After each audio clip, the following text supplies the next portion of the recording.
I'll forward it over to housing staff.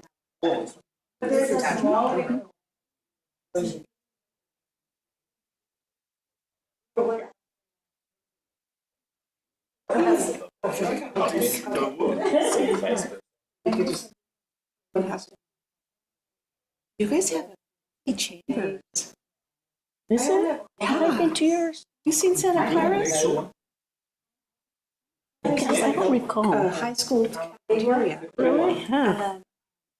Got to be in the new one in Sunnyvale.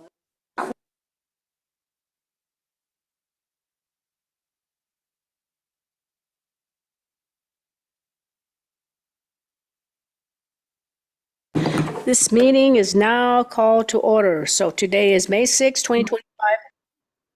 I will call the meeting of the Milpitas City Council on May 6, 2025 to order. While the meeting is being broadcast via Zoom, oral public comment may only be provided live at the City Council meeting in person. The City Council meeting is available for instant translation in over 50 languages with Wordly, accessible via mobile phone, computer, and video displays by scanning the QR code located on the title page of the agenda in the upper right-hand corner. So back to today's business. City Clerk Guzetta, please take roll. Vice Mayor Barbadillo. Councilmember Chua. Here. Councilmember Lamb. Here. Councilmember Leanne. Here. Mayor Montano. And I am here. So before we adjourn to closed session, Acting City Attorney Creech, please brief the public on the closed session items for today. Thank you, Mayor. You have 4 items on closed session. The first is conference with labor negotiator pursuant to Government Code 54957.6. The agency's representative, Rick Bolanos of LCW. The employee organizations are the professional and technical employees, mid-management and confidential employees, Milpitas Employee Association, and unrepresented employees. The second item is public employee appointment and hiring pursuant to Government Code Section 54957B1. The position is city attorney. The third item is public employee appointment pursuant to Government Code Section 54957B1. The position is acting city attorney. And finally, the fourth item is conference with legal counsel pursuant to Government Code Section 54956.9D1. If it is for existing litigation, City of Milpitas versus Dominic Chang et al. That's Santa Clara County Superior Court, docket number 24CV 450646. Thank you. And so now calling for public comment on this closed session item. I have no public speaker cards, Mayor. Thank you. Anybody from the public? Seeing none. So now, when there is public comment, we will limit it to 3 minutes. And so now we will adjourn to closed session. Hey. How are you? How was your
Is it time? Yeah.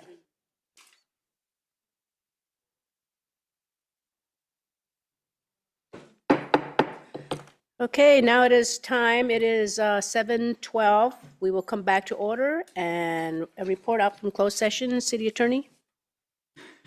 Thank you, Mayor. On item B, the report out is that the City Council has voted unanimously to appoint Assistant City Attorney Christopher Creech as acting City Attorney. On item C, the City Council has voted unanimously to form a subcommittee comprising of Vice Mayor Barbadillo and Councilmember Chua to work with staff on recruitment for the position of a permanent city attorney. Thank you very much for that. So now, let's rise and do the Pledge of Allegiance. All rise. Ready?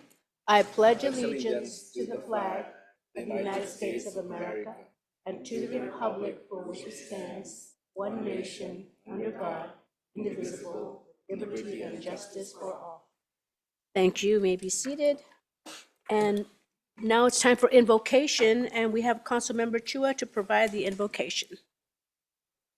You're on the list. You're on the list. Unless you want to do it, Barbara. Okay.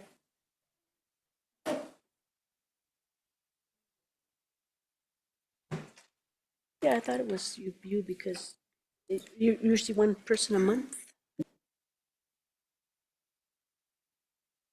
Right. Thank you, Mayor. We pray for our city, state, and national leaders with wisdom, understanding, and knowledge. Grant them favors, increase their faith, and prepare them to pursue your excellence. Draw them to you to fulfill your purpose. Guide our city leaders to keep our city, our county, our state, and the nation. Keep our residents, their properties, and our businesses safe. Thank you. Thank you, Mayor. Thank you for that. And so now we will go to do presentations. We have the Building Safety Month proclamation and the Older Americans Month proclamation.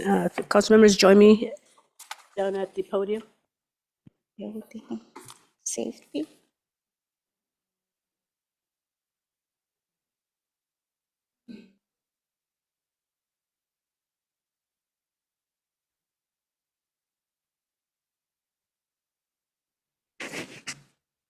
Okay, so the first one we will do is the Building Safety Month.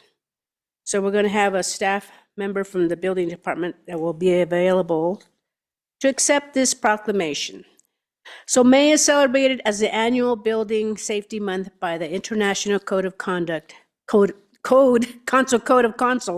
to recognize that our community's strength depends on the safety and economic value of the homes and buildings that serve our citizens, both in everyday life and in times of disaster. The city of Milpitas is strongly committed to building safety. Join me, Mayor Carmen Montano, and the Milpitas City Council in proclaiming May 2025 as Building Safety Month. And we have a member here, a staff member, to accept the proclamation, if you would say a few words as well. Thank you. So we want to take a picture first. Yeah. Okay.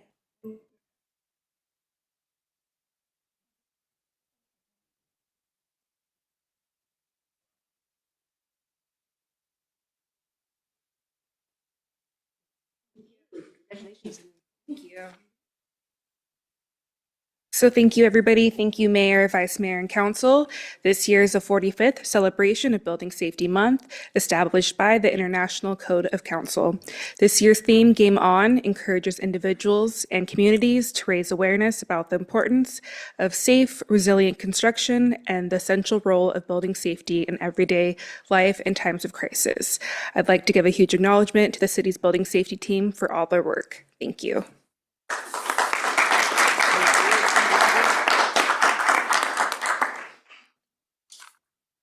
Thank you for that. And so now we have the Older Americans Month. So members of the Senior Advisory Commission will accept the proclamation.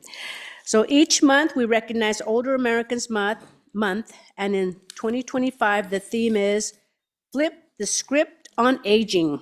This reminds us to challenge outdated views of aging and celebrate the strength, wisdom, and contributions of our older residents. In Milpitas, older adults are mentors, caregivers, volunteers, and leaders. They enrich our community every day, and we're committed to supporting their continued engagement, purpose, and well-being. Join me, Mayor Carmen Montano, and the Milpitas City Council in proclaiming May 2025 as Older Americans Month, urging everyone to join in celebrating and supporting our older adults.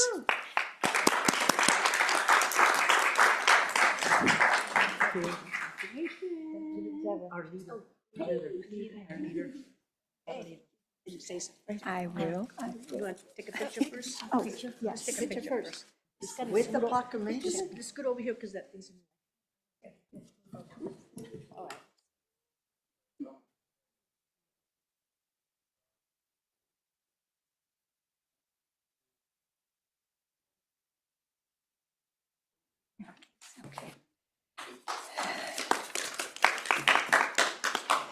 Thank you, Mayor Montano, Vice Mayor Chua, the City Council, and staff for this wonderful recognition. On behalf of the Senior Advisory Commission, am honored actually to accept this proclamation. And we appreciate the city's support and look forward to working with you in the future. And once again, we are all honored to accept this proclamation. Thank you so much. These are the Senior Advisory Commissioners. Thank you. Thank you so much. Do we take a picture? Yeah, we did already. This one, that one. All right.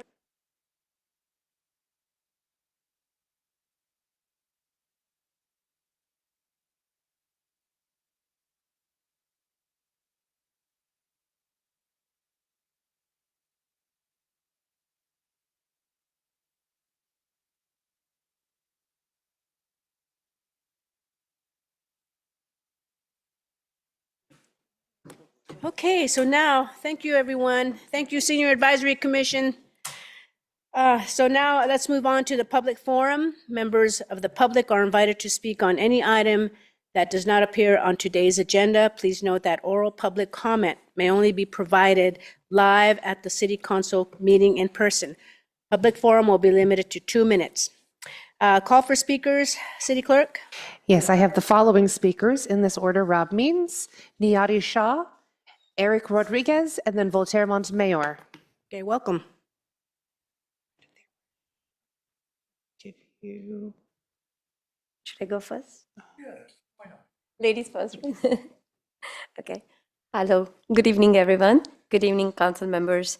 I would really like to invite a team of us actually for one of the free event that we are hosting in our wonderful Milpitas Community Center. It is a neurodiversity event.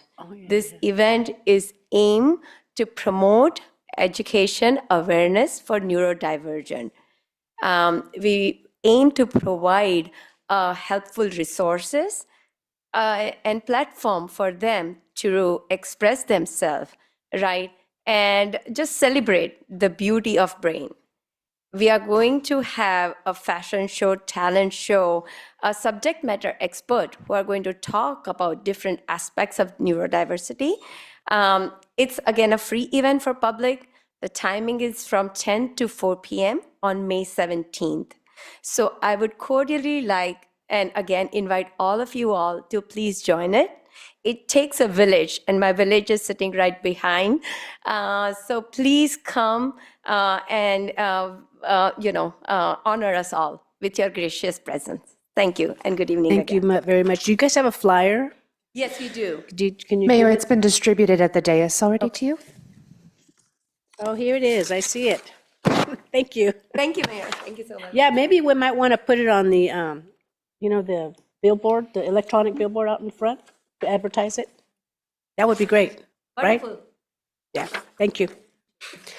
Next, we have Rob Means, followed by Eric Rodriguez, and then Voltaire Montemayor. I'm Rob Means, representing Loopworks, the company creating the Podcar network to serve the Milpitas BART transit hub.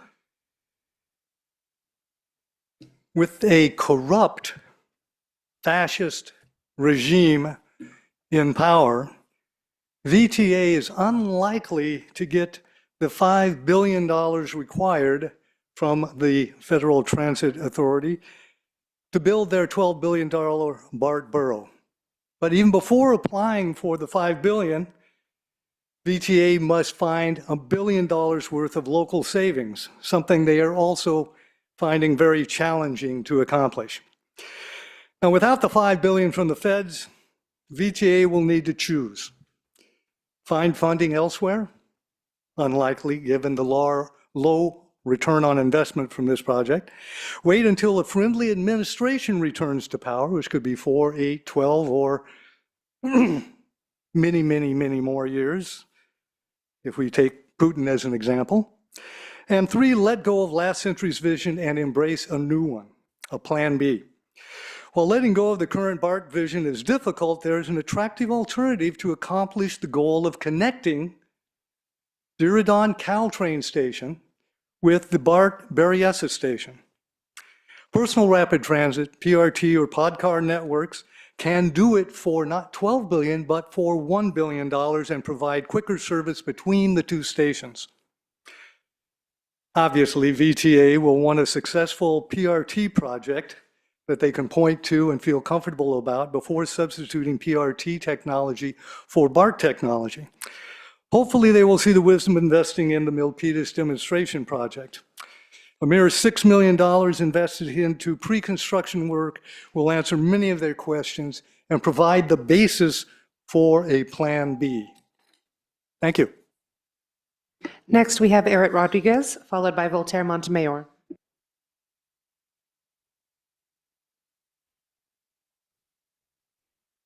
Good evening. I'm Eric Rodriguez of Silicon Valley Clean Energy. SBC is your community's provider of electricity. We buy the clean power that PG&E delivers to 95% of the community's residents and businesses. Since our inception in 2016, we have invested nearly $4 billion in new renewable energy and energy storage projects. We have a tremendous board of directors, and we are so thankful for Vice Mayor Barbadia's leadership as a board member and Council Member Chua's continued service as an alternative director. I'm here tonight to share information about the actual impact your participation in SVC has had in your community in 2024. In the past year, customer bills in Milpitas were over $3.8 million lower due directly to your membership in SVCE. That's over $3.8 million that local residents had to spend on other priorities and investments. While the 2024 value is high, the community savings number grows to over $19.8 million during SVC's lifetime. I've shared this handout with you that details these numbers. Despite our savings, we know that people struggle to pay their energy bills. In addition to our standard discount for all customers, we offer additional discounts to low-income customers that reduce their bills by 35% and provide resources on saving energy and bill relief. In addition to bill savings I mentioned, we also continually invest in the community. Rebates of over $8,000 are available to customers upgrading their homes. In addition, Milpitas has attained over $795,000 in grants from SVC to upgrade for solar and storage upgrading to your community and senior center, and for engaging events that demonstrate what electrification technologies can do for residents. Thank you for your attention this evening. Thank you. And last, we have Voltaire Montemayor. Thank you, the mayor, vice mayor, members of the city council. Welcome in Vienna. I have a general topic. Neuro is that the brain. My sister was there for a month, like no movement in the hospital a few years ago. So thanks for the speaker. Loopworks, yeah, of course. The PRT will come, that means for your love works. And as I said, my topic is in general. The topic, we need, there's a housing project, but we need affordable housing though. Even though the ADO is helping for the family household budget. Now, should I call prodigal sons, daughters? They come back to our house now because they're helping for the mortgage payment. So we'll bear with that. Yeah, the affordable housing, some people don't agree, or building a lot of buildings is the traffic. The thing is, we have to compete to adjacent or neighboring cities for small business, for the market. And I mentioned a while ago, building safety. We need a strong building, seismic proof. I'm one of the older Americans. I advise people. So as I keep on saying, the city council, the city is always good. We help everybody. So let's be patient. Thank you. Thank you. I have no additional public speaker cards, Mayor. Thank you. Is there anyone else from the public that would like to speak on this item? Okay, seeing none, we'll close the announcements. Now we're going to move on to moving to the announcement of the conflict of interest and campaign contributions. City Attorney. Thank you, Mayor. I asked the mayor and each council member whether he or she has any financial or personal conflict of interest related to any of the items on tonight's agenda. Vice Mayor Barbadillo. None. Councilmember Chua. None. Councilmember Lamb. None. Councilmember Lien. None. Mayor Montano. None. I asked the mayor and each council member to please disclose any campaign contributions of $100 or more received within the last 12 months from any of the parties entering into contracts with the city on tonight's agenda, or contributions received from development project applicants for development projects on tonight's agenda. Vice Mayor Barbadillo. None. Councilmember Chua. None. Councilmember Lamb. None. Councilmember Lien. None. Mayor Montano. And I am none. Let the record reflect no reported conflicts. Thank you very much, Mayor. Thank you. And now, reading of the Milpitas City Code of Conduct. Is there anyone that would like to read this? Any of my colleagues? We have Councilmember Lien.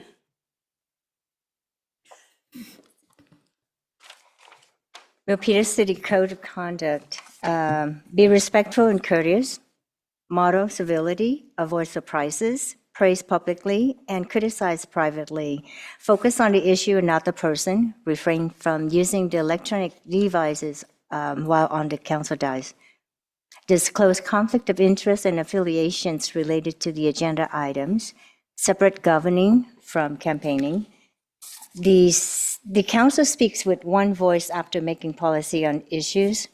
Reflect the line between policy and administrations, and council will hold one another accountable to comply with this code of conduct.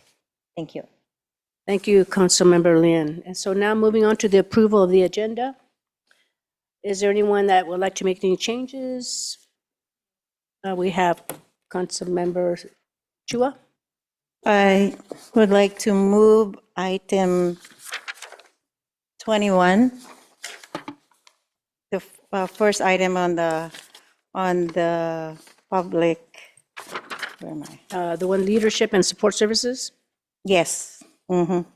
and you want to move it where? Before the public hearing. The first item on the public hearing. Okay. So moved. Second. So it was moved by Councilmember Chua and seconded by Vice Mayor. So we'll have a vote. Vice Mayor Barbadillo. Aye. Councilmember Chua. Aye. Councilmember Lamb. Aye. Councilmember Lien. Aye. Mayor Montano. And I am an aye. Okay. So now moving on to the consent calendar. Is there any staff that would like to make any comments on changes on the consent calendar? Okay, seeing none, how about council members? We have Councilmember Chua.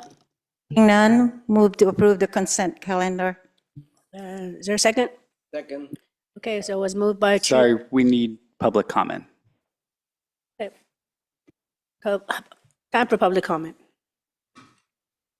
I have no speaker cards, but it looks like Voltaire Montemayor. Maybe I'm guessing, is that regarding the acting city manager thing? Yeah, likely. It's like Sorry, this. Mr. Montemayor, this is on the consent calendar, so this is items 1 through 17, C1 through C17. Oh, good, thank you. Thank you, Mr. Montemayor. Okay, so anyone else from the public that would like to make a comment on the consent calendar? Come on up. Hi, Miss Navarro. BJ Navarro. Hey, I think you guys are going to approve a bunch of commissioners tonight, and I'm one of them, and I'm honored to be part of the Senior Advisory Commission. So I hope that you approve all of the commissioners. You can just not- speak closer to the mic. I hope that you approve all of the commissioners, just not mine, but we're all honored to be part of the city and help, okay? Yeah, you're reappointed. Yeah. All right. Okay, thank you for that. Anyone else for public comment on this item? Seeing none, okay, so now we need a motion and a second for the We have a consent. motion from Councilmember Chua and a second by Vice Mayor Barbadillo. Okay, so we restated, now let's call for the vote. Vice Mayor Barbadillo, Aye. Councilmember Chua, Aye. Councilmember Lam, Aye. Councilmember Lian, Aye. Mayor Montano. And I am an aye. Thank you for that. So now we're moving on to the, we're going to do the public hearings, but we are going to move on to item number 21, which is leadership and support services. City manager? This item is the resolution appointing the acting city attorney based on action taken today in closed session. It puts in document form the formal appointment of the acting city attorney and also would authorize me or my designee to take other actions as necessary for purposes of this appointment.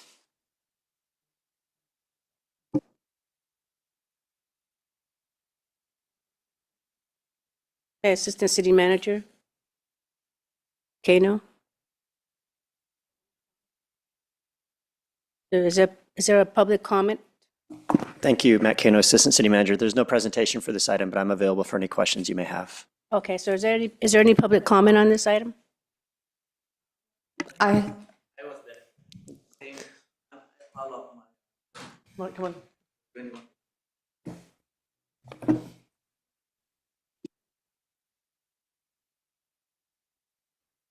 on. The appointing of acting city manager, that was my call, my statement a while ago.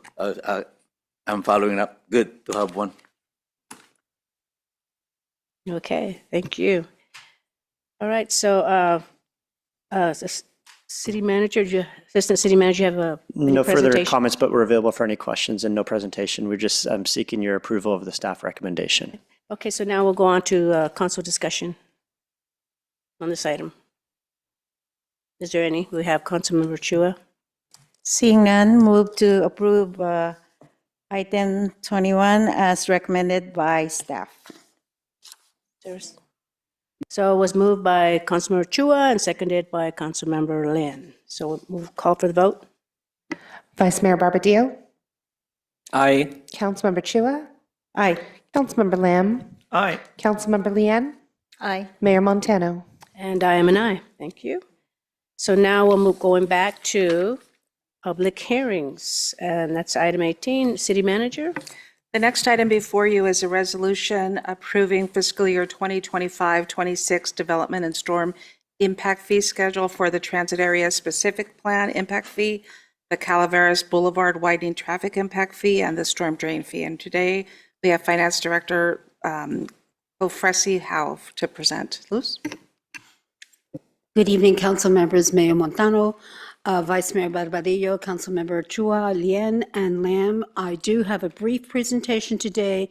You saw something very similar in February when we did the FY 24-25 item. So if we could get the presentation going.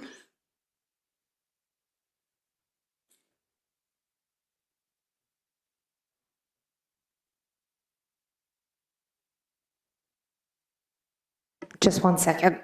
Thank you.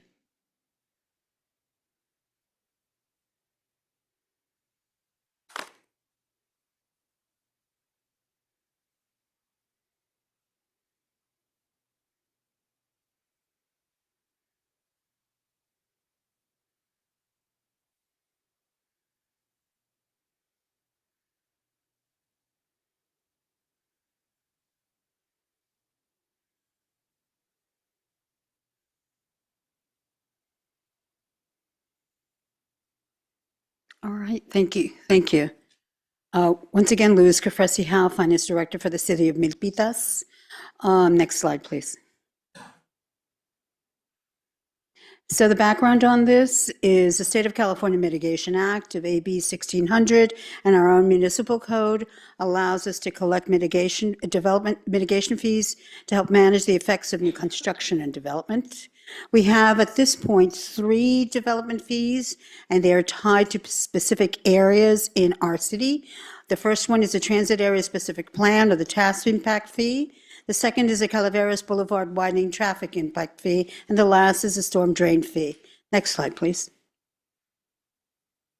We'll first go over the transit area specific plan task, and to the right on the slide is the outline of that area. And this slide provides you with the history of how that specific plan and area was identified. It aims to redesign a 437-acre transit area near the Great Mall to create new homes, offices, hotels, and shops. And this impact fee was imposed under AB 1600 and our own Muni Code to essentially charge developers for infrastructure improvements in the area once they build that out.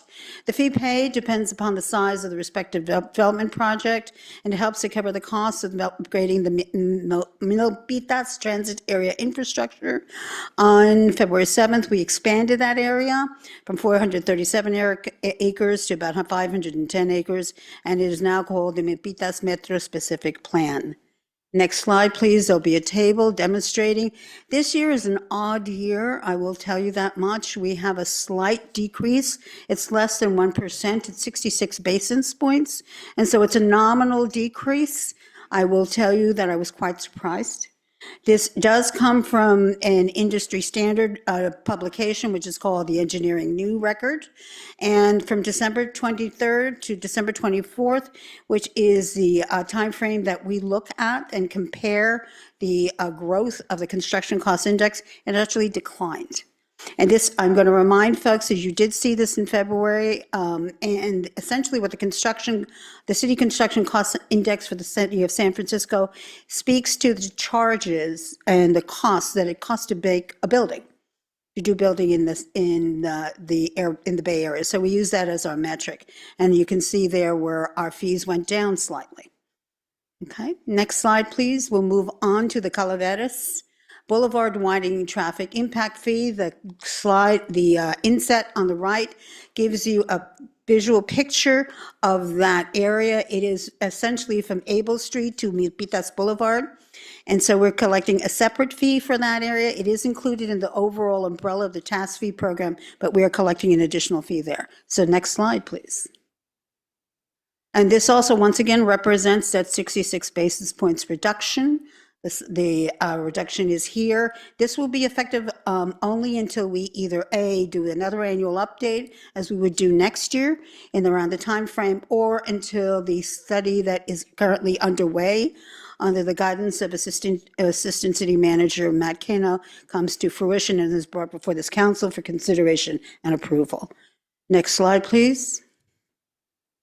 There is finally a storm drain fee. Once again, this multicolored map on the side shows you exactly where that area is. And these are charges that are levied to manage costs associated with stormwater management systems, which protect the community from flooding during rain events. And then we have an extensive system. It encompasses 112 miles of pipelines, around 1,400 manholes, 3,500 storm drain inlets, and 13 pump stations. While the city manages the underground infrastructure, most of the major waterways and the downstream creeks are managed by and maintained by Valley Water. We updated the storm drain impact fees and approved the Nexus study in 2024, and this is the subsequent annual update of those fees. And next slide, please, to see that table. And once again, we're demonstrating a 66 basis points reduction in fees. And then final slide. And if this is our recommendation to adopt a resolution approving the FY 2025-26 Development and Storm Impact Fee Schedule for the Transit Area Specific Plan, the TASP Impact Fee, the Calaveras Boulevard Widening Traffic Impact Fee, and the Storm Drain Fee. And with that, I am available for any questions at your pleasure. Thank you, Finance Director Cofresi. Luce, we call you Luce. We have anybody from the public that would like to make any comments on this item? We have Mr. Montemayor.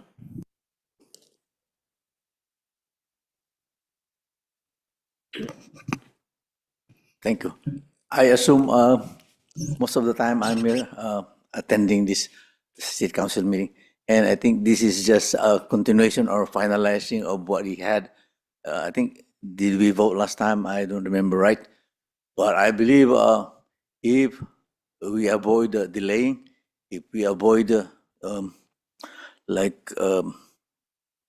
climate problems or flooding, then we will save some amount, big amount. And then especially I can see structures, underground structures, there may be encumbrances that we're hoping that it won't happen for the delay and cost a lot of money. Thank you. Thank you. Is there anyone else that would like to make any comments on this public hearing? I have no public speaker cards, Mayor. Thank you. Okay, so with that, we will close the public hearing, and now we will have council discussion on this item. Is there anyone from the council that would like to make any comments, have questions for Luz?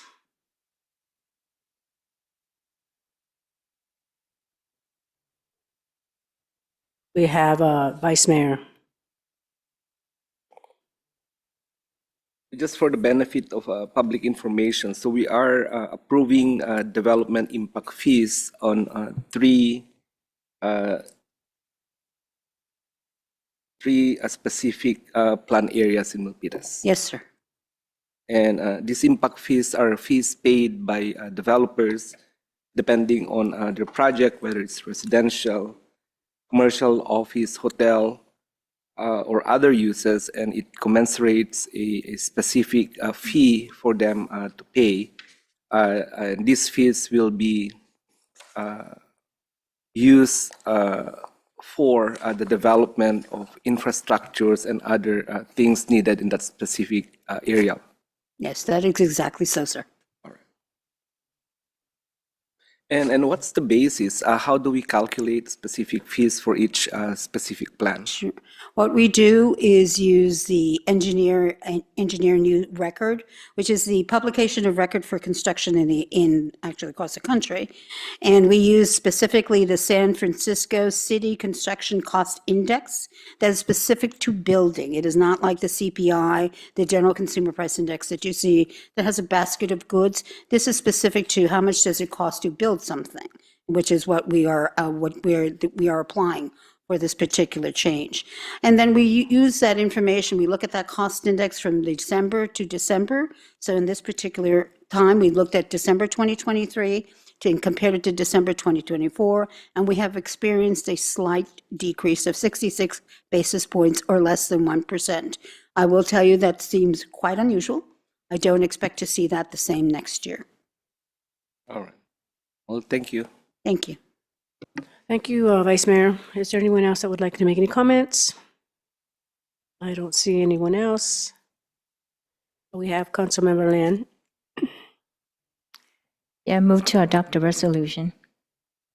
I have comments. Oh, go ahead. And then after that, we can do your motion. So thank you for your presentation. And I have a question on, so these specific plans, impact fees, how long do they go on till?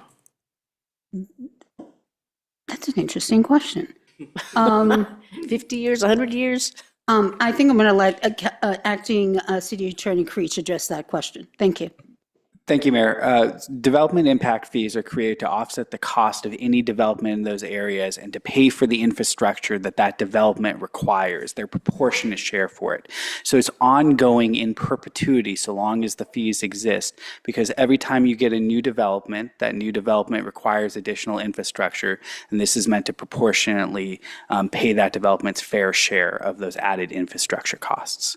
So in perpetuity, that means forever. So As long as they're I mean, developing. it could be an old dilapidated housing tract or whatever, and we still pay in.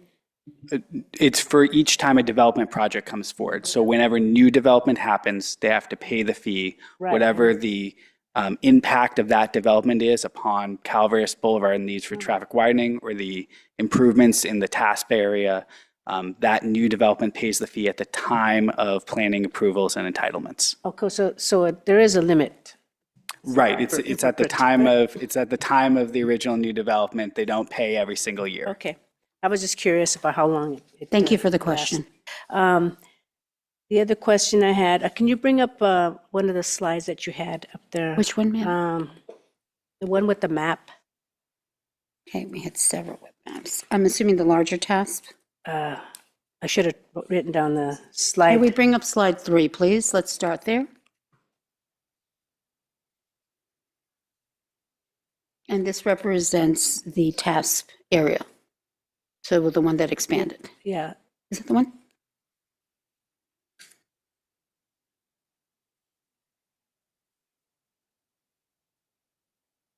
Is this the correct slide, Mayor?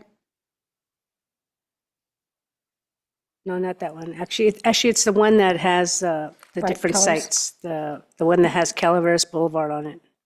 It's then 2 slides next. It is I think it's the slide, last one. Should be 5. That one. So Calaveras Boulevard Widening Transportation Improvement Project is included in the TASP fee program. I mean, so we all know that this project is so expensive that I know we have money set aside in a pot for that, but we all know that VTA it's not one of their priorities. So what happens with that money? Is it still in that pot? It still remains in that pot until we find a project that we can apply those funds to, that is eligible to use those funds. Yes. And how much is in there? I don't have that money off the top of my head, but I can provide that to you through the city manager after this. And we'll So- provide you a complete breakdown. That number does change from month to month as we get monies in and use monies. So every year we should be putting money in that pot, right? If there is development in the area that could charge those fees. Okay. All right, those are the questions that I had. So now we'll move on to, I think Councilmember Lynn is the one that made the motion. Oh, we have another person that wants to speak, and that is Councilmember Lamb. Thank you, Mayor. My question is regarding the, I see all those pages and I don't see any values. What are the percentage you increase? Oh, each of the tables? If I may bring up just slide 4, please. That'll give you a sample, Yeah. okay? And if we could get that up and give us a moment to get that up for you, and I can point out the table. Yeah, I just want to see how much increase in the impact fee. It actually decreased slightly. Decrease. Yeah, 66 basis points. It's actually, if you see the escalation factor there at the bottom of the slide, that's on page 4 of the presentation, which you should have before you, or if you look at your screen, it's on the bottom of the screen. So each of these tables, and it's every other page, so it'd be 4, 6, and 8, says the same information, that the engineering new record, it gives you the information from year to year. And if you look over to the right, it gives you the variance number, which is 101.96 negative, and then that percentage is 0.66%. We are reducing the impact fee. Yeah. It's dependent, it is odd. I have to be honest with you, it was quite surprising. We did a little bit of digging, but those are the numbers that were presented in the engineering news record, and we don't like to go beyond that. That is an industry publication. Okay. Then in the future, when when the economy change, would the number adjusted accordingly? If you're thinking about what goes into that index, it's really construction, things, it's labor. How much does it cost to build a building? How much are the supplies that goes to build a building? I'm not an economist, as I've said often at the podium, but I would expect there to be some sort of change now that we have some challenges with our supply chain. So if we have challenges with material, it's a matter of demand and supply. Less supply, more demand, prices go up, and that's just very straightforward economics. Right. At that time, we adjust the impact fee again. And we will adjust it, well, we adjust it annually on a regular basis. Yeah, so we adjust it around this time period to be reflected, because we're required to post this for 60 days, so we can implement this starting July 1st, that for any developments that start from that day forward. And so this exists in place generally for about a year. So this will be good for fiscal year July 1st, 2025 to June 30th, 2026. Okay. Thank you. Thank you. Thank you, Councilmember Lam. Anyone else have any more discussion? If not, go ahead, Councilmember Chua. Seeing that there's no more discussion, I would like to second Councilmember Lian's motion. Okay, so it was moved by Councilmember Lin and seconded by Councilmember Chua. So now we'll call for the vote. Vice Mayor Barbadillo? Aye. Councilmember Chua? Aye. Councilmember Lamb? Aye. Councilmember Lian? Aye. Mayor Montano? And I am an aye. Thank you. Okay, so now moving on to item 19, City Manager. The next item is introduction of an ordinance to adopt by referencing the mapping of fire hazard severity zones as issued by the California Department of Forestry and Fire Protection. I'd like to bring up our fire chief as well as our fire marshal, Dalton. Thank you, City Manager Santana, and good evening, Mayor, members of the council, city staff. Jason Schoonover, serving as your fire chief. I'd like to introduce Deputy Fire Chief and our city's Fire Marshal, Arthur Belton, who will be giving you the brief presentation on the fire severity hazard zones, and then we're available to answer any questions you may have at the conclusion of the presentation. Thank you. Good evening, Mayor, Council. Arthur Belton, as stated, Deputy Chief and serving as your Fire Marshal. First slide, please. So, what are fire hazard severity zones? This is actually a new thing for adoption here in Milpitas. The state has been mandated at the State Fire Marshal to conduct fire hazard severity zone mapping for the entire state. They're designated into 3 levels: moderate, high, and very high. And they identify the hazard zones for state responsibility areas as well as local responsibility areas, also termed as LRAs. Milpitas is defined as an LRA. Next slide, please. This gives you a sort of a breakdown of what the requirements are from the state level based on the severity and the kind of area that we're looking at. The green delineates the state responsibility areas and the requirements from very high, high, and moderate. On the right column, the grayish blue is local responsibility areas from very high, high, and moderate. I would direct your attention to the bottom right, where it is moderate and LRA, because that's where Milpitas sits. And our requirement at that is to adopt these maps, and that is the only statute requirement from the state. Next slide, please. This is the actual map as was issued by the state. As you note, the focus is on the east side, on the hillside area. We have only moderate area. We have no high or very high. And again, concentrated in the eastern hills. Next slide, please. So the requirements at the state issuing these is we need to adopt these maps. we are not allowed to decrease the hazard zones that are issued by the state. We can, as an option, increase those hazard zones locally if we see any reason and rationale to do so. The recommendation from my office is not to do any increases. We actually have been very effective in this city between the Hillside Ordinance and our weed abatement program at not having what I see as a high fire risk in these areas. Next slide, please. So one of the questions that come up when these were posted to the site is I was getting questions about risk. And so I would like to go over, just break down real quickly the difference between hazard and risk. These maps are based on hazard. They don't consider what has happened in terms of mitigating either fuels, what you've done to harden homes or anything like that. It's just looking at the area, what is the likelihood of fire and what's the severity of those fires going to be over, and they've been looking over a 30 to 50 year period historically. Next slide, please.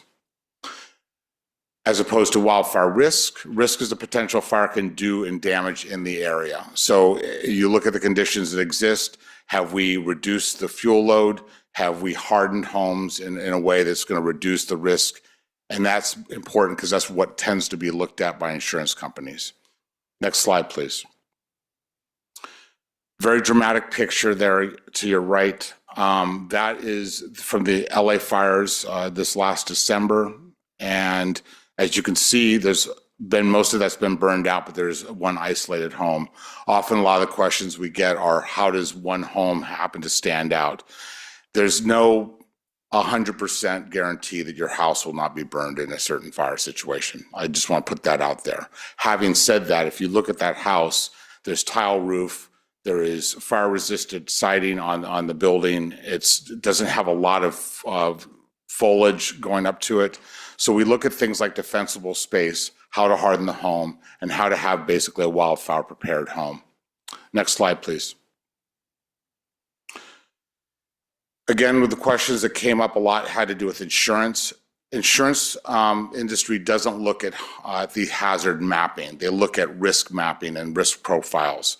So we have ways that we could try and help mitigate that and help them and assist them to make a more wildfire hardened home. So we provide that assistance. We can also have referral and reference to the California State Fire Marshal.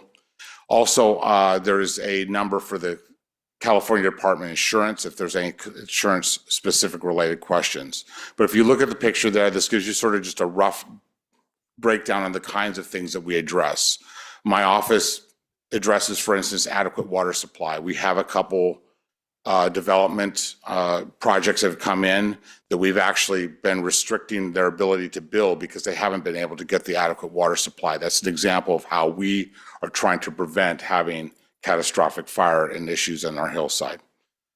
And the insurance industry itself has a program that helps homeowners build out their homes in a way to modify them to help them in terms of their insurance rates and lowering their insurance rates as well. Next slide, please.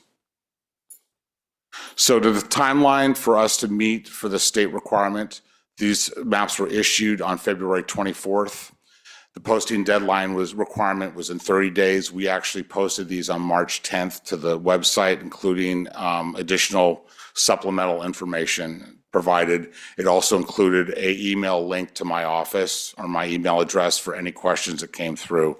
The only questions that we got were specific to Summit Point HOA, and I've been interfacing and talking with one of their board members over the last month, and they're looking to me to come out and do some educational piece with them.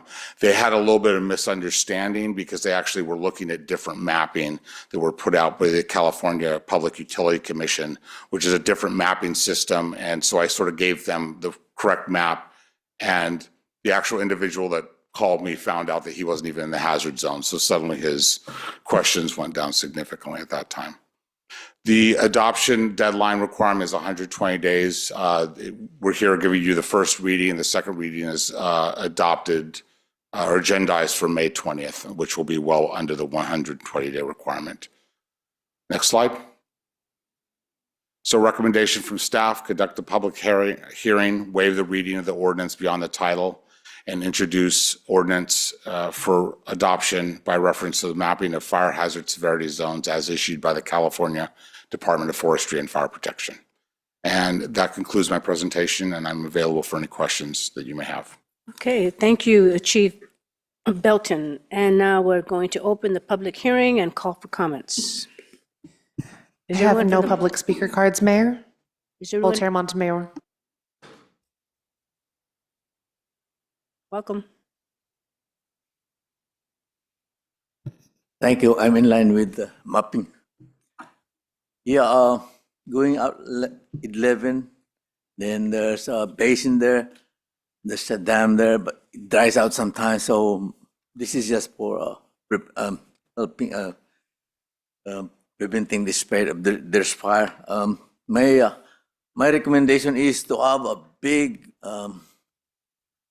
tank of water. May not be for drinking water, but at least when there's a problem of fires, instead of calling for a big airplanes, troop of airplanes from the state or from the federal, then we could just release the water from that big tank up there. Thank you. Okay, thank you. Is there anyone else from the public? I have no additional public speaker cards, Mayor. Okay. All right, so now I'm going to close the public hearing and move on with council discussion. If you have any questions for Fire Chief Belton, you can stay up here. We have Councilmember Lin. Thank you, Mayor. This is just for me to understand. You know how your dryer has vents and ducts, right? Correct. Could that cause fire? Yes, And do we actually. need to clean? Oh, yes. So I highly recommend that you empty the lid trap in the dryer every time you do a new load. So what happens is over time, if that's not emptied, it can actually get past the filtering system in the dryer and can actually get into the mechanics of the dryer, which actually, just aside from a fire prevention standpoint, can muck up the motors and stuff like that. So it's best from just even a maintenance standpoint to empty the lint as often as possible. So Got it. Thank you. you're welcome. Is there anyone else that would like to make any comments? We have Vice Mayor. So this is a law that mandates the cities to help us identify severity zones for fire. And it seems that the purpose of it is for home disclosure, insurance purposes, and school safety. So we have identified and we're passing an ordinance tonight. So what is the role of the city now that we know that these fire hazards are mapped in the city? So there's actually no requirement for us beyond just adopting the map. After this process, we have no statutes or requirements, and there's no code applied to the area. If we were in a high hazard zone or a very high hazard zone, we would then have to implement certain code requirements. And that would be clearing much larger space than we currently are requesting of homeowners, removing any kind of combustibles. But again, that's not anything that's being required of the city of Milpitas because of the way it was mapped out. All right, so there's no requirement, but would our fire force be heightened in alert that we have this mapping of severity zones in Milpitas, or it's just compliance with the state law? That's it. If I'm understanding the question, we don't have a response in terms of having, because we don't have any higher hazard zone in the city. It's all moderate. Oh, so if it's just moderate zone, then it's just as if everything's normal, and then we do our job in the fire. It's more of a, at this point, it's just sort of like an advisement. And so we understand that, like, yes, there's a hazard here, but it's not significant, it's not high. So the state's not requiring any implementation of code requirements around that, so. Okay, so part of the requirement, we post it, we notify the homeowners, and that's about it. Yes. All right. Thank you. Thank you, Vice Mayor. Anyone else? We have Councilmember Lamb. On slide number 4, this map on the right is highlighted in yellow, which shows a hillside. How about the city? The Can you bring up entire the slide? city is not. Which slide is it? Number 4. Thank you.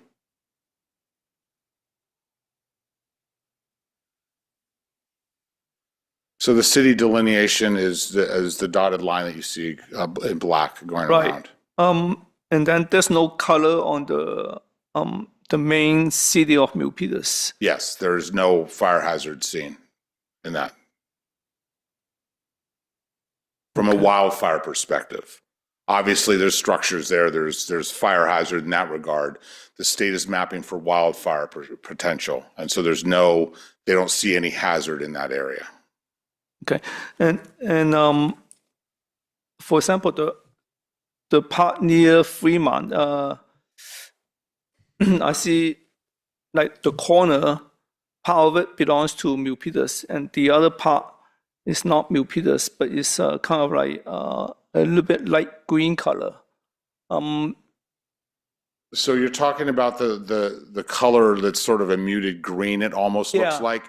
That is all, this is the map specific to Milpitas. No, I understand. So it's issued in Milpitas. All the other colors are yellow. They're muted though, so that our hazard zone stands out. It's just a dynamic of the way the map is laid out. No, I understand that. Okay. But the other color, the kind of light green color, it's not belongs to Milpitas, but that could, but we don't know what color that belongs to. That's a moderate hazard zone, but it's not for the city of Milpitas. So which is responsibility area. orange. Are you talking about the red that's up in the upper corner? Yeah, the upper. That's the state responsibility area. That's out of our zone. No, I understand, but if there's a wildfire, it will impact Milpitas City. You know, even the borderline is not belong to Milpitas. If you look at the upper corner, which is kind of like greenish colorway now, what happens if there are fire on that area? It would be a fire in any of that area. It would just depend on weather, topography, and our conditions and how we're fighting it. Well, I guess my point is that area not belongs to Milpitas is also yellow? Yes. Okay. Yeah, that answers my question. Okay. If that area is different color, then it will impact the Milpitas area. Yeah. Okay. All right. Okay, so thank you, Councilmember Lamb. Anyone else? Any other council discussion on this item? Okay, so I wanted to thank you for your presentation, and also, from my understanding, you will be doing a presentation at Summit Point, or? Yeah, I've been in communication with the contact there. He was out of town for a couple of weeks, so I guess we lost contact. But he said they haven't set a date for me yet, and we haven't figured out when that's. But we are in coordination on that. Good, because I had just proposed for you guys to do a presentation at Summit Point. Because a lot of residents don't know, they're in the dark, so Absolutely. that is, I think so a I'm lot glad of you're it's doing just- that. I'm sorry, I'm interrupting you. I think a lot of it's just giving them education, giving them the tools. So Exactly, that's great. Thank you for that. And so now, City Attorney to read allow the title of the ordinance. Thank you, Your Honor. Thank you, Mayor. The ordinance is entitled, "An Uncodified Ordinance of the City Council of the City of Milpitas Adopting the Fire Hazard Severity Zones as Recommended by the California Fire Marshal." Okay, I guess I need a motion and a second. So we have Councilmember Lynn.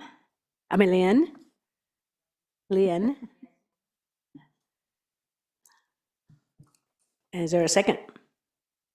Second. And so it was moved by Councilmember Lynn and seconded by Vice Mayor Barbadillo. Okay, so call for the vote. Vice Mayor Barbadillo. Aye. Councilmember Chua? Aye. Councilmember Lamb? Aye. Councilmember Lian? Aye. Mayor Montano? And I am an aye. Thank you. Thank you for your presentation.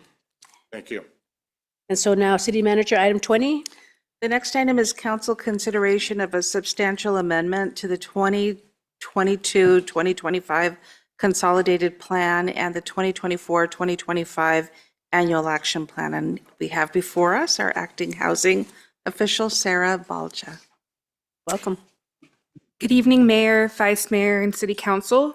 My name is Sarah Balcha, and I'm the acting housing official. With me today is Michelle Silva, Administrative Analyst 2, who is the city's CDBG Program Manager.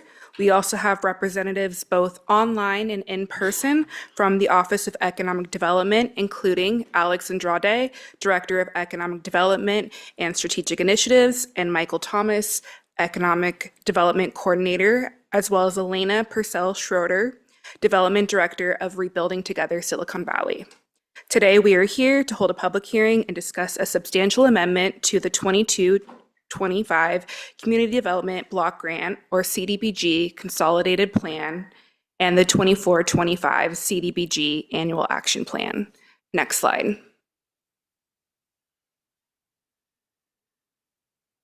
For more than 20 years, the city has offered a CDBG-funded home rehabilitation loan program, which provides low-interest loans to very low and low-income homeowners. Rehabilitation loan repayments are held in a specific fund known as the Revolving Loan Fund. Please note that fund is separate than the city's annual entitlement amount. Per the guidelines of the U.S. Department of Housing and Urban Development, or HUD, these payments are to be reallocated as soon as possible. Most of the city's current rehabilitation loans do not require ongoing payments and are therefore generally made in full when a property is sold. On February 4th, her staff came to City Council to discuss several CDBG items, which resulted in Council permanently retiring the Home Rehabilitation Loan Program due to inactivity and lack of interest from Milpitas homeowners, and directing staff to return to Council with an analysis of allowable uses of the Revolving Loan Fund balance, which is currently at approximately $675,000. Next slide. Attachment A of the agenda report lists all allowable activities. Staff categorized the allowable activities into 5 categories, which can be seen on the slide, and they are as follows. 1, uses that the city does not qualify for.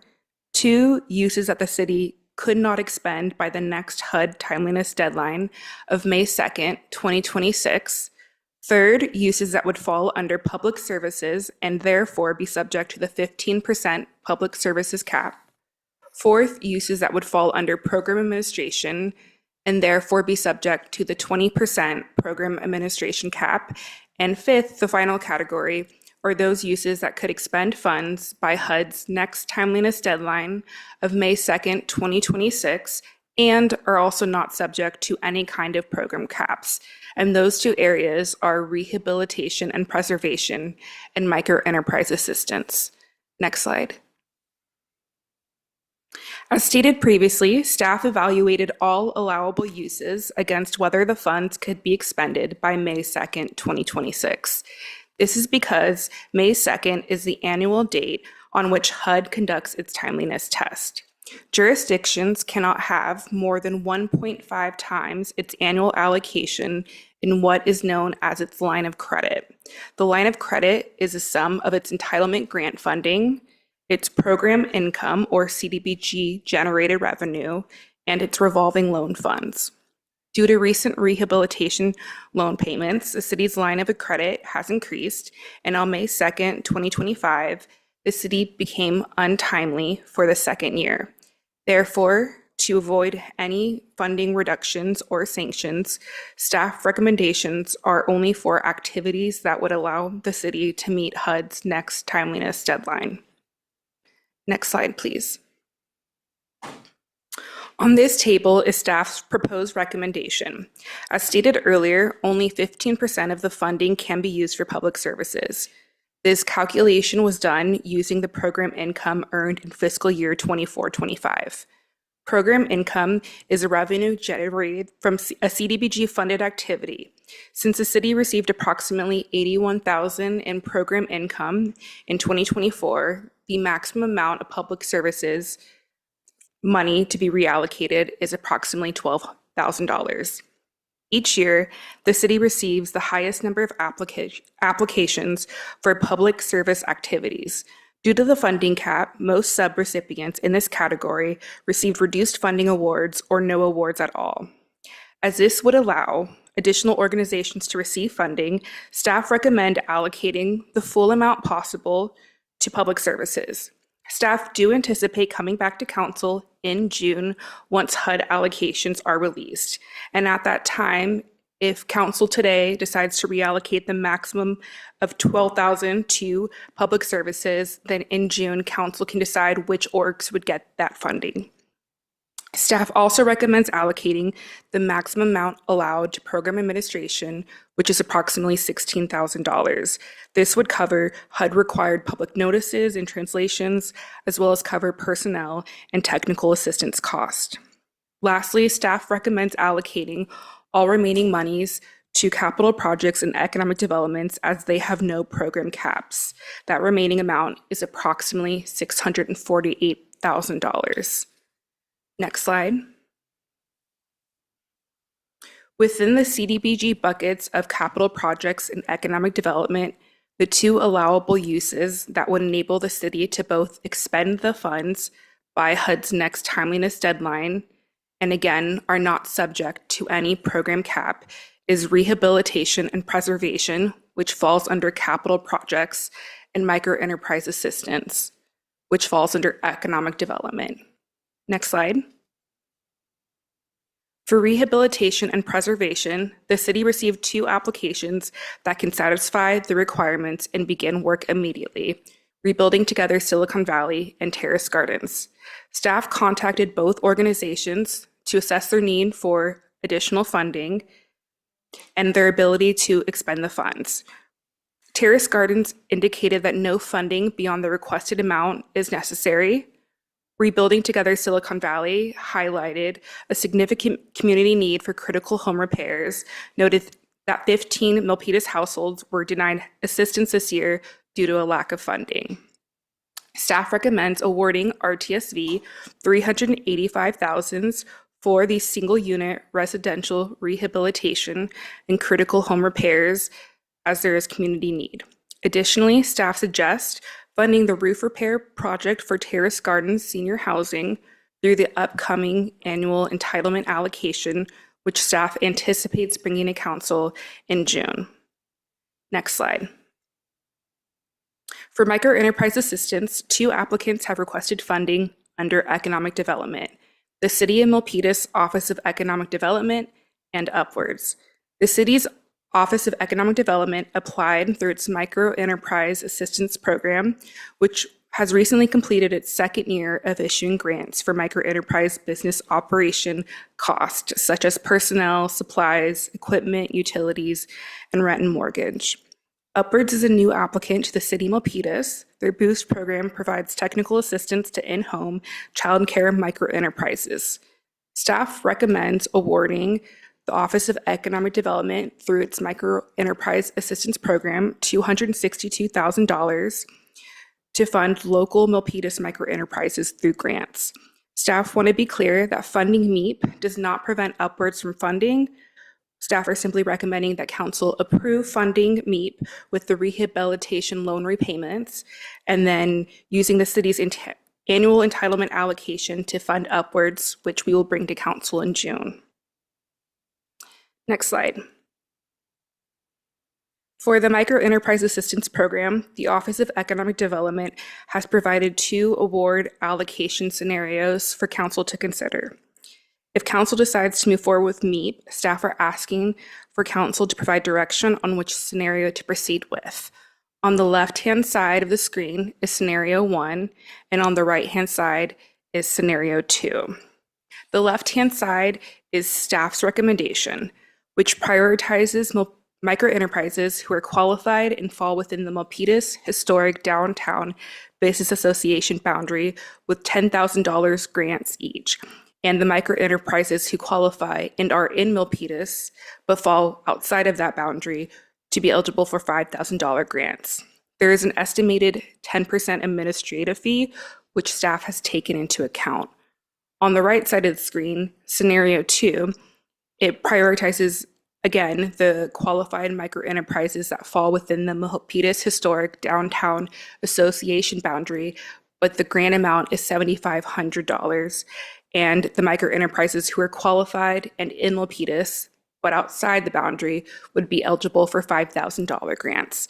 Again, this also takes into account an administrative fee of 10%. Next slide.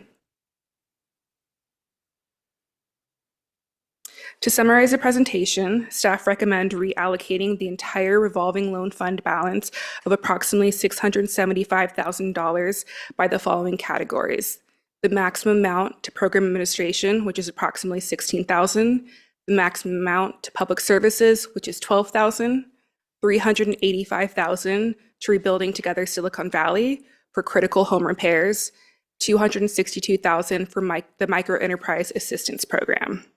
Staff also recommends scenario 1 for funding MEEP, which is a $10,000 grant that prioritizes the microenterprises that fall within the Milpitas Historic Downtown Business Association boundary. Next slide. The recommendation is to conduct the public hearing, to approve a substantial amendment to the 22-25 Consolidated Plan and the 24-25 Annual Action Plan, and to authorize the city manager or designee to make any necessary changes to the 22-25 Consolidated Plan and the 24-25 Annual Action Plan.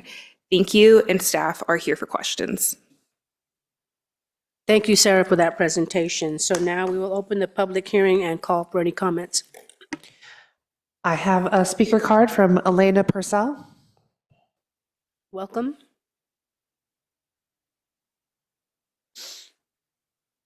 Good evening, Honorable Mayor Montano and City Council members. My name is Elena Purcell Schrader. I'm the Development Director at Rebuilding Together Silicon Can Valley. you speak a little bit closer? Of course. There you go. Thank you. I'm the Development Director with Rebuilding Together Silicon Valley. Happy to be here tonight to answer any questions. We are a proud nonprofit partner dedicated to ensuring that Milpitas residents, especially our low-income neighbors, can live in safe and healthy and dignified homes. First, I want to express my sincere gratitude to city staff for the recommendation to fund our critical rehabilitation program. We are truly honored by the support and recognition of the impact this work has in our community. The need our clients have is urgent. Every day, we hear from seniors, individuals with disabilities, and families with young children who are living without safe heating, functional plumbing, or roofs that keep rain out. Many are one repair away from being displaced. These are longtime Milpitas residents, your neighbors, who have given to this community for decades and now simply need a hand to stay safely housed. Our organization is uniquely positioned to provide this support. We bring not only the technical expertise and licensed contractors, but also the compassion and accountability that come with deep community roots.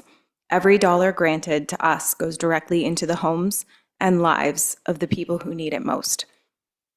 With your approval, we will continue to deliver emergency repairs, accessibility modifications, and critical home safety adaptations that help keep Milpitas neighbors safely housed and healthy. This work is so much more than construction, it's preservation of community, dignity, and hope.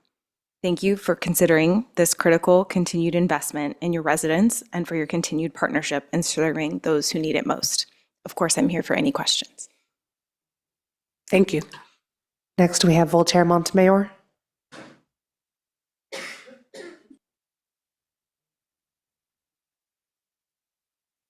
Thank you. Yeah, the city council still decide for the city manager or for the action. Yeah, RTSB, the rebuilding and Silicon Valley, and they make micro enterprise. Almost got it more. It made it 0-0, but I think some an organization is trying to catch up, we may give them a chance. Not me. Yeah, the CDBG, all those, I think I could mention, we're lucky in Milpitas. I will mention the luxury of having funds like this and the help of the city. Thank you. Thank you. I have no additional public speaker cards, Mayor. Thank you. City Clerk, is there anyone else from the public that would like to make any comments? If not, we will close the public hearing and move on to council discussion from my colleagues. And we have Councilmember Chua. Thank you, Mayor. Can you please explain the business association boundary? What exactly are you trying to achieve there for the 7,500 for Thank 10 you. businesses? Okay, I've opened both. perfect. I'll have Michael Thomas from the Office of Economic Development speak to that. Good evening, Honorable Mayor and council members. Economic Development Coordinator Michael Thomas here. Also, Director of Economic Development and Strategic Initiatives, Alex Andrade, is on virtual as well. So the reference to, hot mic. The reference to the Main Street Historical Business Association, or the boundaries that have been established for said organization, and given that Main Street and Able Street fall within those boundaries, and Main Street revitalization is a council priority, we wanted to reference that business association boundaries as the Main Street area that we want as a carve out for that additional funding. What exactly are you give them 7,500. What do you expect them to do with that? It's just to incentivize the Main Street revitalization. In what way?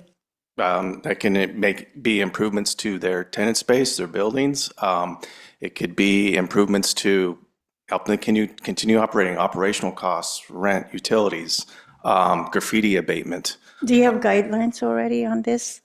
Is this new? I haven't heard this one before. Okay. It is a new suggestion. It is a new suggestion, subject to council consensus, but it's a new one that we identified, just given that Main Street revitalization is a council priority, and we thought we'd provide that carve out subject to your consideration. I'm not clear what you're trying to do, to be honest with you. Okay. Well, what's the takeaway? When you give them 7,500, what do you plan to see? Well, that's to continue business operations and make improvements to their facilities. Perhaps if Director Andrade is online, he could also add some context.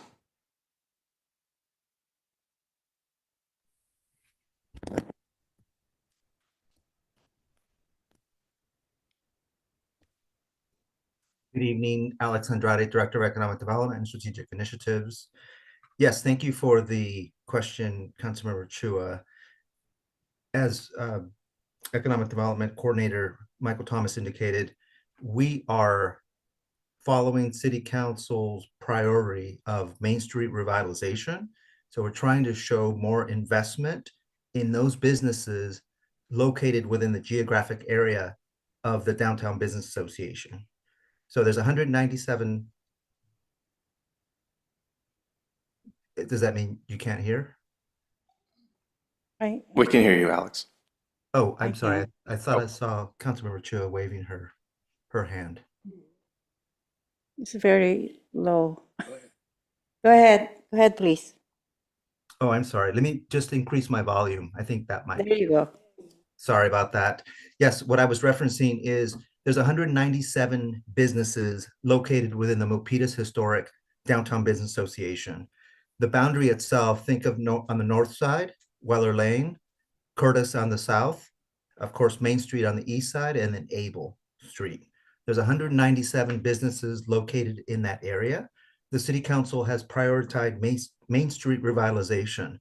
So aside from some of the work that we're doing in regards to formalizing the Downtown Business Association, a commitment from the city to these businesses to help them grow and thrive is important. And I think Councilmember Chua, you have, I want to thank you for being out in the street and sharing some of those flyers for the recent program. And I understand that you've been able to talk to some of these micro enterprises who have also expressed the desire and need for continuing to have access to these funds. Okay. My other question, because what's your name? We were building together. You asked for $120,000. Oh, I'm sorry. You asked for 216,000. No, Initially, yes. Yes, in our CDBG you were asking application. 200 initially, Correct. and the recommendation is for us for you to receive 385. Is that correct? Yes, that is correct. So, can you handle that? Absolutely. I think that's a fantastic question. As staff so eloquently pointed out, unfortunately, we had to deny 15 Milpitas applications in the last fiscal year alone. That could easily absorb that amount of funding, that additional amount of funding. There's been a critical need, and we've seen a major influx in applications. And without the additional funding, we would not be able to address that need. The 216,000 initial request made sense based off of the year-over-year increase that we've seen. But to know that there is an availability of funding and the need to spend it, we have the ability and the client base to do so in a reactive way. Okay, thank you. I kind of like the way you guys are recommending the funding because you addresses the homes on the rebuilding together. And also you address on the micro enterprise, you also addresses the needs of the small businesses, which is so critical nowadays because I go out there and I talk to them and they're hurting. This economy is not very good to them. Their business is really slow and you can talk to them and this $5,000 really help. The one thing I would like to add, like as a condition for this micro enterprise grant, is to alternate the grant. If they have received one this year for the $5,000, and they will rest for 1 year and they can apply again. The reason why I'm thinking that way is to be able to reach more of our small businesses because there's a lot of them out there. So if you can put something on I don't know how to verbalize it, but if they receive one this year, they can't receive one the next cycle or something like that. Thank you, Councilmember Chua. Matt Kano, Assistant City Manager. One alternative to consider that I think hopefully would meet that goal, something to mention is we know since this is CDBG funding, there's not as many businesses citywide that'll qualify for these micro enterprise grants. And I want to make sure we can give all the money out. And so one suggestion that hopefully could meet that goal that you may be willing to consider would be to giving first priority to those businesses that did not receive a grant last year. Right. And if we go through all of those businesses and we still have funding available, then we'd like to propose that we still continue to give any remaining money to people who got grants the prior The year. one condition I had last year was for all daycare providers to get the funds, the 5,000 automatically without going through the RAPL system because they are hurting. Because of the new way the state dictate that any 3-year-old, whether they're potty trained or not, they can go to our local schools. So instead of having 6 to 8 children at their daycare, they average now 2 to 3. They're really hurting. So if you can find something, you can verbalize whatever, that if they received something last year, then maybe wait, and then if we have more funding, then they can get it. Thank you, Councilmember. Just to summarize what I heard from you would be that what you're currently suggesting is the first priority would be daycares. The second priority would be anybody else that did not receive funding last year. And the third priority would be anybody that's left. Right. For daycares, if they received funding last year, are you interested in them still being prioritized or? I want to be able to reach all 25 of them. Okay. Because I know we only reach out to 14 of them. So this time around, so I want to make sure that they know this program because it helps them a lot. Okay. And also, I just want to commend the staff for this MEAP program. This time around, they said it's very smooth and they get a lot of help from the Forward, our third-party contractor. Correct, yes. Please maintain that because it helps them. Thank you. Thank you, Assistant City Manager. And thank you, Michael. Yes, thank you for your help as Thank well. you, Mayor. Thank you, Councilmember Chua. And so now we have Councilmember Lan.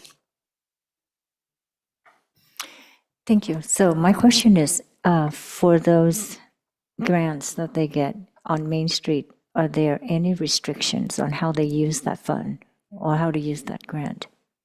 There are some restrictions, like you can't be, it's restricted to for-profit, income-eligible microenterprises.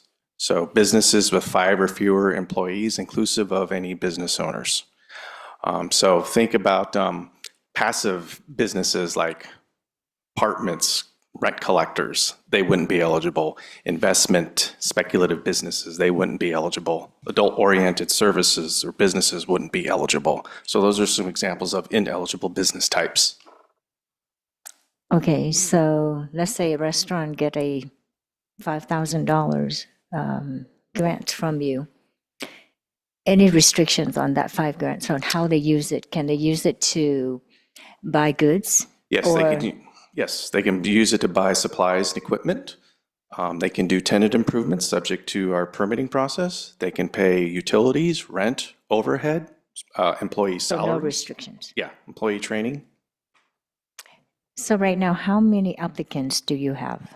So this past cycle that concluded, we received 63 applications, which was a 40% increase over last year, which was 45 applications. And this year we issued 40 grants, which was a 60% increase in grants from last year. And how do you process who qualifies? You qualify by meeting the aforementioned criteria that I mentioned, business size, for-profit entity, physically located in Milpitas, active business license, and then the business owner has to be at 80% or below the area median income for Santa Clara County. Got it. Thank you. You're welcome. Thank you, Councilmember Lan.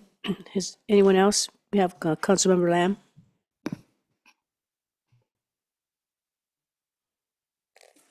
Lam. Yes, thank you, Mayor.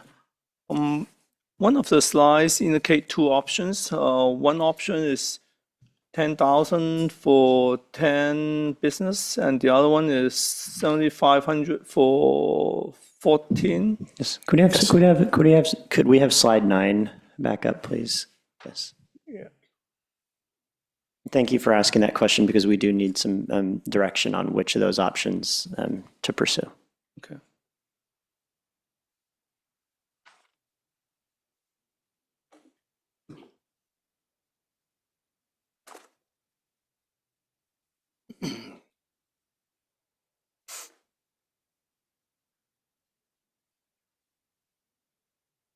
So that slide is up now, Councilmember.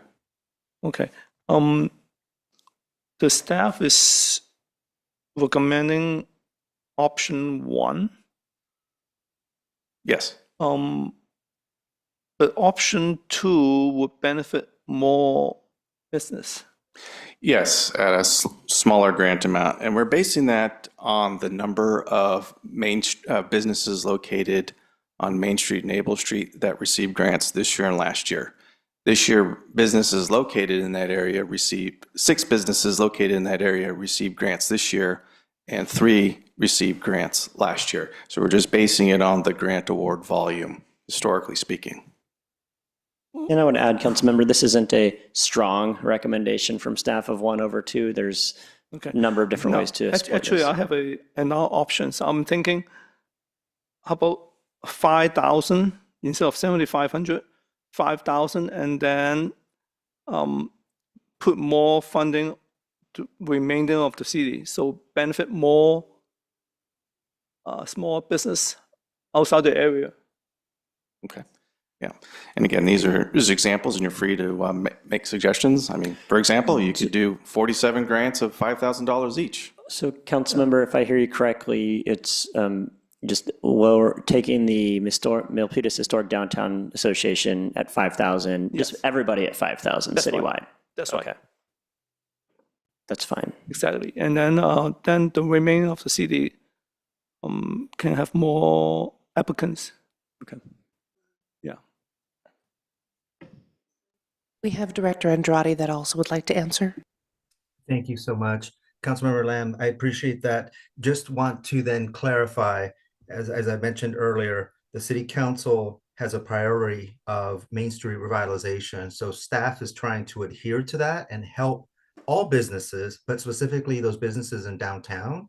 We have the administrative draft of the Gateway Main Street specific plan underway, the Downtown Business Association, and we're limited in infrastructure and improvements within that geographic area. So as staff, in concert with you all, City Council, we're trying to boost and amplify the commitment from the city to those businesses and geographic area. That's our recommendation. Of course, we can lower the dollar amount. We were looking for greater impact with fewer grants. We can lower the grant amount and spread it across. I just want to clarify whether the city council is still interested in the Main Street revitalization emphasis. From my point of view, every business is important. It doesn't matter it's on Main Street or other part of the city. This is kind of like prejudice against other part of the city. If we have higher grants on one part of the city, so if it's 5,000 overall, it will be more fair. And yeah. Thank you, man. Thank you, Councilmember Lamb. Thank you, Councilmember Lamb. So I will have a quick question. Is this the only options that we have? Are these the only options? No, they're not. They're like I said, they're scenarios, and we were just suggesting number one. But the council consensus can determine other funding scenarios. For example, if it's council's Well, I'm really decision, you could have concerned 47 grants of 5,000 each. I'm really concerned about the economic forecast with everything that's happening in the federal level. So, I wanted to ask if some of these funds can be used for the rental assistance, the MAP, Milpitas Assistant Program. Unfortunately, for CDBG, for it to be used for tenant rental assistance, the maximum amount we could reallocate with this funding is $12,000. But luckily, through MEEP, they can get rental assistance for their micro enterprise. But tenant rental assistance or funding MAP, the maximum we can give to public services is $12,000. And has that been done already? Or? No, so that's part of the council direction, and that staff's recommendation is to give them maximum amount for public services. And again, that's such a small amount. It would not go to MAP because they were not one of the applicants, but it would definitely go to other orgs, and we would discuss that more in our June meeting. Okay, yeah, I'm really concerned about people losing their jobs, and they're going to be needing some assistance and rental assistance. And so for me personally, I'd like to bring that back some and discuss that, how we can help, even though it's just a minimal amount, but it's something. Something is better than nothing. And Sarah's team is working on applying for a grant for rental assistance as well. That'll be Okay, on. well, that's great. Yeah, that's good too. Yeah, so I think we have, who else has a comment on that? But the Milpitas, another question for the Milpitas Historical Downtown Association. I know that they just opened up their nonprofit. Do they have their nonprofit yet, or is it still in? Director Andrade can answer that question. Thank you, Mayor. Our consultant, Community Strong Strategies, is working on filing in front of the state the formal documents for incorporation, of which will then be a formal nonprofit under a 501c6. From what I understand, it takes 3 to 4 months for that to happen from beginning to end. So will it's gonna be a few will they months. be eligible for this grant because they don't have their nonprofit status yet? These grants are for-profit businesses only. Oh, okay, So no, okay. they Oh, would okay, not. yeah, it's not a 501c3, it's a 501 something, I don't know. 501c6. No, I agree with that. I think that's a great idea, to spruce up downtown, Old Town Main Street. You know, you're talking about putting trash cans, planters in front of painting, and, you know, all that, sprucing it up. I think it's really important to spruce it up and hopefully get more businesses in there. So I do agree with that. But I just wanted to ask about the rental assistance, and maybe you can look into that in the future. Yes, I thank think you for that's, highlighting that. I think that's down the pipeline. I think we all know that too, so. And we have Councilmember Chua. There was an ARPA, we allocated some ARPA money for Main Street, and this is to storefront.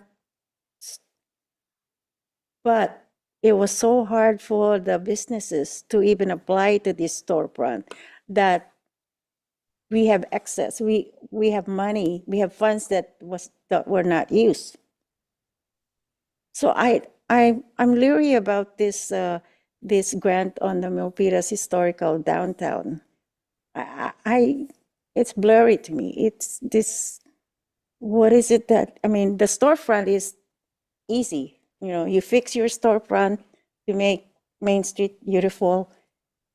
That's a clear goal. But the Milpitas Historical Downtown Association boundary, I have no clue. Thank you, Councilmember. And so the intent of staff with this recommendation was to say that if a business is within that boundary, though I don't want to name any in particular, but if a business is within that boundary on Main Street, that they would be eligible for more funding than businesses that are outside of that boundary, just to align with the council's priority of investing in Main Street. We've heard from a few of you tonight that, I know it's not a recommendation or a motion yet, but we've heard from a few of you tonight that you'd rather that every business across the city be treated equally. And So thank you. Yeah, you know, yeah, from my understanding, I think the last round with the ARPA funding, a lot of the businesses didn't qualify. So how can we make them qualify? What can we find a way where we could be more equitable and give them an opportunity to get assistance? ask Michael to talk about how he and the team helps businesses qualify for this grant, because it is an income level restrictions because it is CDBG funding. Are you still asking about MEEP grants or storefront improvement grants?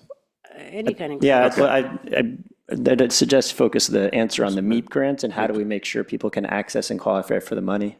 Oh, that just comes down to informing and educating. We inform our MEEP grant, our micro enterprise business community through our communication channels. There are according to current active business licenses, there are 1,900 micro enterprises. So we have their emails, and we've distributed program information via mass email through constant contact to them. And also staff did walking and knocking as well. And I also like to commend Councilmember Chua for helping us out in that regard in informing small businesses about the grant program as well. We have Councilmember Chua. Do you have any idea how many businesses around that Milpitas Historic Downtown Association boundaries? How many do you know? 197, I believe. How many would you think would qualify? Because we have restrictions. Yes, Employees must be less than 5, equal to or less than 5. correct. 80% of median income. Mhm. Have an unexpired business license. I'm missing one. And for-profit entity. For And the way, profit, and yeah. then the way we So verify. how many of those 179 or 180 would qualify? Do you know? That we would know that by confirming the business owner's income by their most recent tax return. And by virtue of this year, 6 businesses located in that area received grants. Okay, so 6 of the 180, let's say. So with the premise of, I said, if they receive already this year, not to be eligible for the next round. You see what I'm saying? Alternating grants, except for daycare. Okay, so prioritize first-timers and daycare operators again. First timers. And then, Some clarification, Councilmember Chua, is this for the whole city or just, you're talking about just Main Street? This is for the Main Street. This So- is for and also I like Councilmember Lam's idea of making it all $5,000 and whatever the excess, 5,000 for 10 would be 100,000? Oh, no, 50. 50. so if you wanted to, you can do 47 grants of $5,000 each to spend down the allocated amount on screen. Yeah, that's fine. Let's see the feedback. Let's try this out and Okay. see the next round. Okay, so $5,000 grants, okay? And prioritize daycare and first-time eligible applicants, and then everybody else, If they have received it. if yeah. there's grant money left over. Yeah, if they have received it already this time, they have to wait a year. I mean, the next time, Mhm. whenever we have excess money. But if all those other priority groups are awarded and there's money left over, Yeah. leftover money We can be used. really need to, I know we did a lot of outreach. I think because of the economy, we really need to double our effort in our outreach. Thank you, Councilmember Chua. So we have a city manager wants to make a couple of comments. Yeah, you raised an excellent point, Councilmember Chua, with respect to eligible businesses in the historic area. Since with Councilmember Lamb's recommendation, the quantity would double, and we are uncertain in terms of who's eligible and time is of the essence, I would recommend that if we're not able to provide for the 20 within that historical boundary area, that within the time frame that it just go into the remainder of the city. So we keep moving, and that we acknowledge that we've saturated that area, and we still allow for the dollars given the time constraints.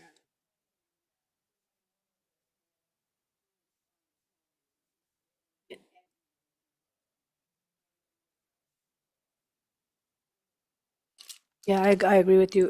Put in the remainder of the city because it'll do more outreach, serve more people, more businesses. Okay? Okay. All right, any more council discussion on this item? Would you mind if I just summarized real quick, because there's a lot of back and forth. And so from what I heard of the back and forth, I know there's not a motion yet, but from what may be a motion is that we would keep 2 areas. We would keep the Milpitas Historic Downtown Business Association boundary and the remainder of the city as separate areas in the beginning. We would have $5,000 grants for businesses in each of them. First priority would be to daycares who did not receive funding last year. Second priority in each area would be to anybody else who did not receive funding last year.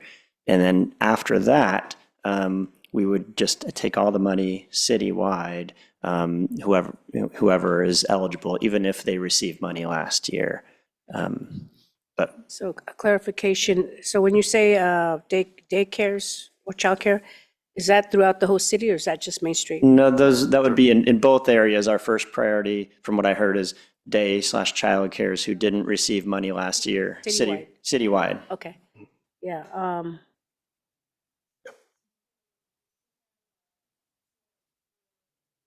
City manager said, if you don't reach the $25,000 grants on Main Street, then that money goes to the MEAP program. Correct. Got it. Just in clarification, so with the MAP assistance program, Milpitas, for the rental assistance, is that part of the, No, these would be separate from those two programs. yeah, so, but you're going to look into that, right? Yes, we'll definitely follow up. Okay. All right. Okay, So sounds good. is there, we already did this discussion, so now we're going to close. We're going to close we already closed the public hearing, council discussion, and now we're going to do a motion and second. So move based on Assistant City Manager's statement. Second? Second. Okay, now we call for the Councilmember vote. Pin. Vice Mayor Barbadillo, Aye. Councilmember Chua, Aye. Councilmember Lamb, Aye. Councilmember Lien, Aye. Mayor Montano. And I'm an aye. Thank you.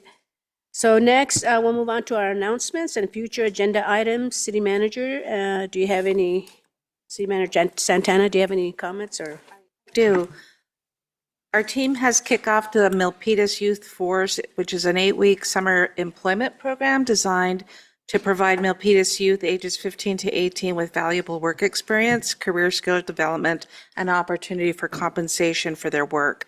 This year, we received 81 student applications. We advanced 62 to participate in interviews. The process for the interview and application has closed on May 2nd, and so soon we'll be working to place the students.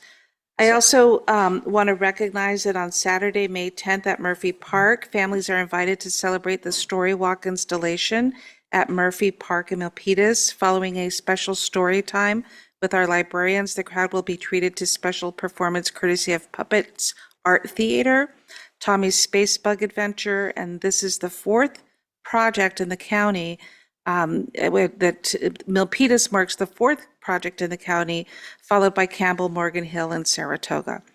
I want to give a special acknowledgement to Suzanne Guzetta, who attended the California Municipal Clerks Association conference last week and was appointed as the first vice president for the state of California's Clerk Association.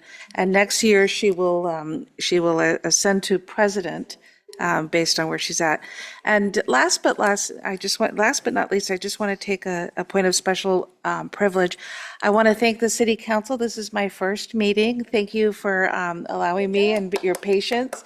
And I certainly want to just express that between the community, the city staff, the executive leadership team, and the council, I have just received such a warm welcome. And I just feel like I've known the folks here for so long, and it's all because of, the Milpitas style and commitment to make sure that the transition happens smoothly. So I want to thank the community, I want to thank the council, and most importantly, our city staff, who just made it happen very quickly for me. Thank you so much for those comments. And again, welcome. So now any city council members have any announcements to make? We have Councilmember Chua. Thank you, Mayor. I just want to thank staff for 2 successful events, the Commissioners' Dinner, Appreciation Dinner. That was really awesome. I had a good time. And also the wonderful setup and commemoration of Black Friday, Black April. Thank you so much. Thank you to our staff. And also, I just want to congratulate our interim city manager, Deanna, and also acting city attorney. Best of everything. Thank you. Thank you for staying with us. Thank you, Mayor. Thank you, Councilmember Chua. Now we have Councilmember Lamb. Thank you, Mayor. I'd like to point out this month is AAPI Heritage Month, a time to celebrate the rich cultures, the contributions, and the history of Asian American and Pacific Islanders communities. It's a time to recognize the diverse experience, celebrate the achievements, and reflect the challenges AAPI communities have faced and continue to overcome. Thank you very much, Councilmember Lamb. Is anyone else? We have Councilmember Lin. Thank you, Mayor. To echo Councilmember Chua, I also want to thank Renee and her team, and I want to thank Chief Jared, our interim city manager, who attended the Black Aprils event. I've heard so much from our guests who were there attending, nothing but to praise staff for the setup, the food, and especially the young performers. They were excellent. And I sent Matt an email asking if you can, coordinate to bring those children in so that we can recognize them for the great work. So thank you, Renee and her team, for all the effort in putting together and preparing such a beautiful event for us. Thank you, Councilmember Lin. And anyone else? Okay, thank you, everyone. Thank you, staff, for all your hard work, and welcome, Deanna Santana. Thank you.